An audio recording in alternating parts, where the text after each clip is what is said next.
Sigcina siba nekhabula church. Awukuthi khabula church kathi into yakudala. Sinamasonto wethu, sinabo Ziyoni, sinabo Romans land. Manje siphuma kuyo ngani ngoba abathu bamdimu rayitawela. Ene barisheba hampi. Isonto lakhona lifuna nama collection asisebenza sinamali. Kodwa imali yepiano nayo. Iyo yakhabula ke. Iyo ke connection. Yeah. I-connection yethu leyo. Angeke sizothatha imali siphe abafundisi singazibayenzani ngayo. So ngoni imali ye connection ni. Ingene kula sifele khona. Haleluya. Amen.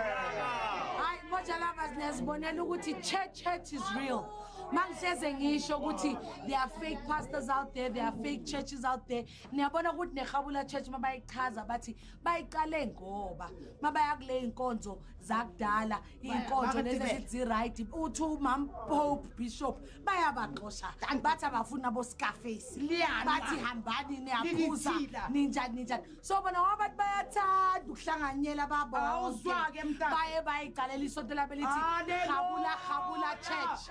So moja lovers mawubukele namhlanje the lesson for this today's show, yes, we fake pastors tina ne, but today besifuna ukuzobutholisisa ukuthi njengoba kuthiwa kunekhabula church kahle kahle kwenzakalani kule nkonzo iqale kanjani iqalo ubani kwenzakalani kushuthi nina labafundisi enizibekele phezulu enizigomezile stop it. Abantu enkonzweni umuntu edakiwe umuntu eneScarface welcome them in the house of the Lord. It was a mama was a baba, then while they attend the church service while bakumamela upreacher mhlawumbe they will get their deliverance, mhlawumbe they'll have a true encounter noNkulunkulu bakhona ukuchintsha to avoid ukuthi inkonzo ziqale zibe kanje.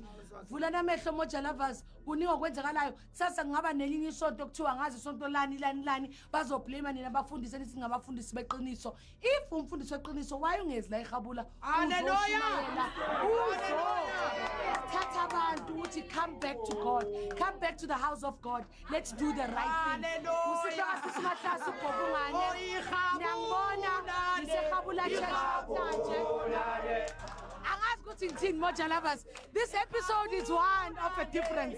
This is an episode that says to us, real men of God, real women of God, come together and rescue the people of God. Don't chase people out of the churches because you think you are better than them, because face, because take them in, rehabilitate them with the true word of God.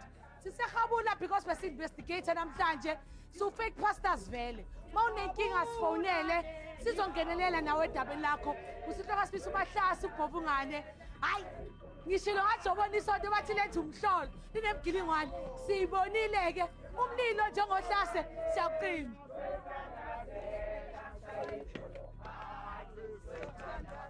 Asambene makhola swethandaze ashayitolo phansi swethandaze